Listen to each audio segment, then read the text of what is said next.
Today we're going to go over a SMC concept basically called standard deviations. If you guys have not heard of this is basically a way to make your TPs very mechanical. So for those that are interested in making their training more mechanical based, less discretionary, this is perfect for you, and watch till the end of the video. All we're using is going to be using standard deviations. So I have this set already. These are the standard deviations you want to have on your chart. So if you go in the settings here, you can use Gantt box or Fibonacci. I just have Gantt box here, but it doesn't really make a difference. You just need -4, -2, -2.5, 1, -1, and 0. That's all you need. All the other settings do not matter. It's up to you how you want to see it visually. But this is all you need. And how do you use standard deviations? These are your TP targets. So if you're someone that takes partials, you can use each of these standard deviations as partials. Maybe you partial at 1 standard deviation, you partial at 2, maybe you break even at 1 as well. Maybe you leave a runner at 4. For me, personally, for my training system, and my students know this, I don't do partials. I like to be in and out of my positions, right? Fully. Because what I think is typically if you have partials, it's just too much trade management. I don't like a lot of micromanagement, especially if I have extremely high accuracy on how I draw my POIs and where price will likely reverse. My draw on liquidity is extremely accurate. Therefore, there's no need for me to why take a partial here randomly in the middle of the area when my target has an extremely high chance of hitting anyway if I have the right idea in mind and context. But nonetheless, let's just go over standard deviations, man. This is how you draw it. You just choose the manipulation leg. So you basically are looking for the leg that creates that internal breaker structure. So if you guys haven't seen my course video going over internal structure versus external, you won't understand this concept here. This is internal structure here. Candle to candle, body to body structure. So what do? You draw the standard deviation from the low. In this case, if you're shorting, from the low to the high of that internal structure. These are your standard deviations. So let's say you entered here. These are your targets here. You can target 1 standard deviation, 2 standard deviations, or sorry, this is -1 standard deviation, -2, or you can target -2.5. You can make this very mechanical just by deciding which standard deviation do you always want to target. You can backtest this and find what's the best win rate and risk reward combination, because ultimately we want the best net RR and net expectancy, or best EV value, and that's when the combination of RR and win rate is important. So if you're just target 1 standard deviation, you always target 1 standard deviation, -1 standard deviation, and boom, you get 3 risk reward there. That's basically really the gist of standard deviations. I'll give you guys another example here. Look for the manipulation leg, also known as basically the leg that sweeps liquidity. In this case, you can see it as the internal break structure for my students. That's internal. Here's the internal structure. And I'm going to delete this now since you guys know what that is. And you're just drawing the tool from the high internally to the low. In this case, guess what happened? Price just failed to reach even -1 standard deviation. And at this point, you might have taken a break even or loss, whatever your trade system is. To me, this is a straight choppy bad price action. You probably would be break even here, preferably. That's just another example of standard deviations and how you use as your target. Here's another example here real quick. So if we always look for the internal break structure. So draw your internal structure. To me, this is gonna be my internal structure here. So this internal low made a new internal high right here. So what does this mean to me? Well, I'm gonna use this low and use this high, and that's gonna be my tool, or my fib tool, for standard deviations, and I'm just gonna be using these as targets. So let's say I took what type of entry would we like to take today?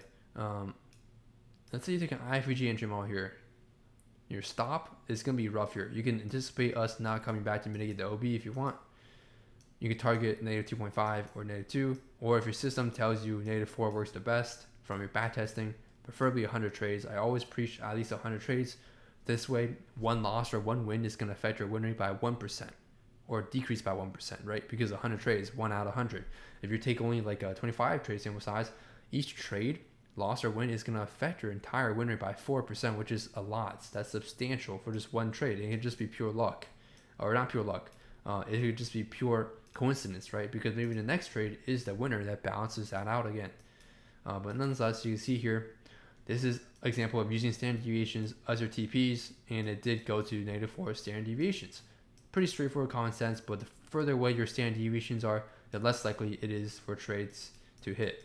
So some people like to target personally -1 or -2. To me, I have a more accurate system within my trading course and mentorship I teach all my students for my TPs. You can maximize your trades and anticipate how much further price would run much better with the system I teach. But this is just another way of basically for you guys free content on my YouTube to find targets. Very straightforward, right? Here's another example. For the internal break structure here, you can mark this as internal structure if you want, or you can mark this. It's up to you, right?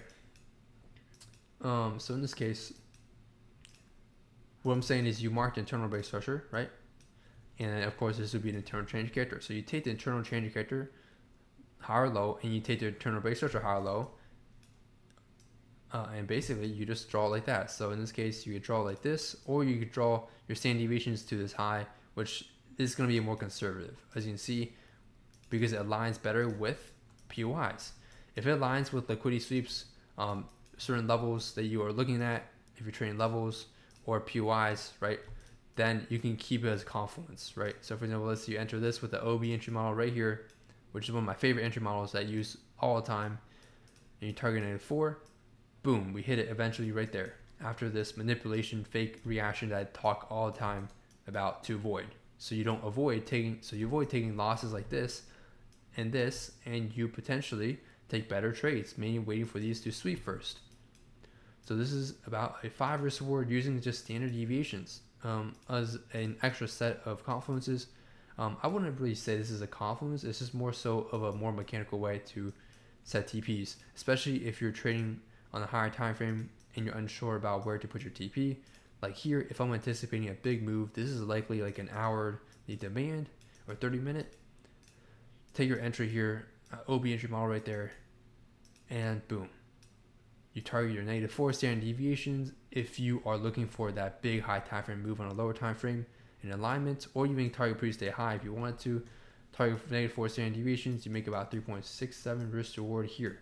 This is basically straightforward. This is what standard deviations are used for. Sometimes when you get manipulation moves like this, it's not going to go that much further. You can see it barely hit -1 standard deviation there.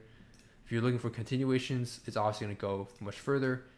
If you draw a tool here with standard deviations, this is the internal high that made the new internal low. You draw from the internal high to low, or vice versa for bearish.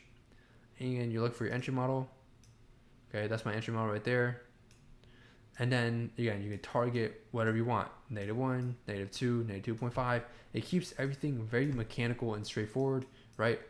And it's just a great way for those that want to use math in their trading to keep it mechanical and reduce all the emotions in terms of your trade management in terms of TP. So hopefully this video helps you guys understand standard deviations. If you want to learn more, join the free Discord server, and I'll see you guys in the next one.